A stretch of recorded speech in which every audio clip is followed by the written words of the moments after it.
स्वागत आहे तुमचं माझ्या चॅनलवर. चला तर आज नवीन व्हिडिओ घेऊन आलेले आहे मी. तर आज आपण जाणार आहोत लग्नात. लग्न हे आमच्या गावाकडचे एक जवळचे आहेत, त्यांच्या मुलाचं लग्न आहे. तर आम्ही तिकडे जाणार आहोत. लग्न काय फार लांब नाही आहे, 5 किलोमीटर अंतरावर एक महादेवाचं मंदिर आहे, तिथं हे लग्न ठेवलं आहे त्यांनी. तिथे मंगल कार्यालय छान आहे आणि गावाकडचे लग्न त्याच मंदिराच्या मंगल कार्यालयामध्ये होतात. आणि अशा प्रकारे आम्ही घरून निघलेलो आहोत.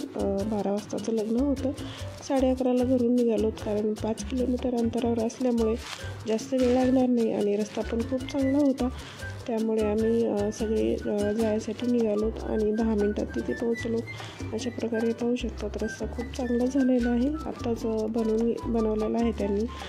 अशा प्रकारे त्यांना गिफ्ट वगैरे घेतलं, छानपैकी पॅकिंग वगैरे करून घेतली. आणि इकडे पाहू शकतात माझे मिस्टर वगैरे गाडी चालवत आहेत. त्यांना खूप छान गाडी जमते चालवायला ना. अशा प्रकारे हे पाहू शकतात आमच्या गावाकडे जाण्याची नदी कोटारी हे गाव आहे आणि त्याचं हे पूल आहे. नदीला काही पाणी वगैरे नाही आहे सध्याच्याला, कारण उन्हाळा आहे आणि उन्हाळ्यामध्ये पाणी सगळं आटूनच जातं. आणि आता पावसाळा सुरू झाला की त्या नदीला भरपूर पाणी. आणि इकडे आम्ही पाहू शकतात आम्ही पोहोचलेलो आहे. हे मंदिर वगैरे पाहिलं असेल तुम्ही, त्याच्या अगोदरच्या ब्लॉगमध्ये मी रात्रीला दाखवलं होतं हा मंदिर. आणि आता हे पाहू शकतात अशा प्रकारे हे मंदिराच्या इथेच मंगल कार्यालय आहे आणि छान आहे. पूर्ण लग्न गावाकडची इथेच होतात, 2-3 गावाची तर लग्न इथेच होतात. आणि हे पाहू शकतात किती सुंदर त्याचं कळस वगैरे आहे मंदिराचं. खूप छान महादेवाचं मंदिर आहे.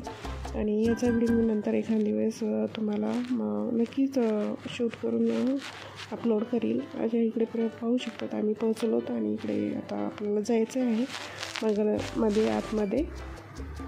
आणि त्यानंतर सगळे पाहुणे रावळे तिथे वगैरे आले होते आणि इकडे खूप लग्नाची गर्दी होती. इकडे पाहू शकतात सगळे बसलेले होते आणि लग्नाचा टाईम झालेला होता. आम्ही गेलोत की लगेच 5 मिनिटांनी तिथे लग्न लागून गेलं. इकडे पाहू शकतात मंगलाष्टिका वगैरे सुरू झाल्या आणि छान वगैरे मंगलाष्टिका झाल्या आणि नवरी नवरदेव पण खूप छान होते असे पाहू शकतात.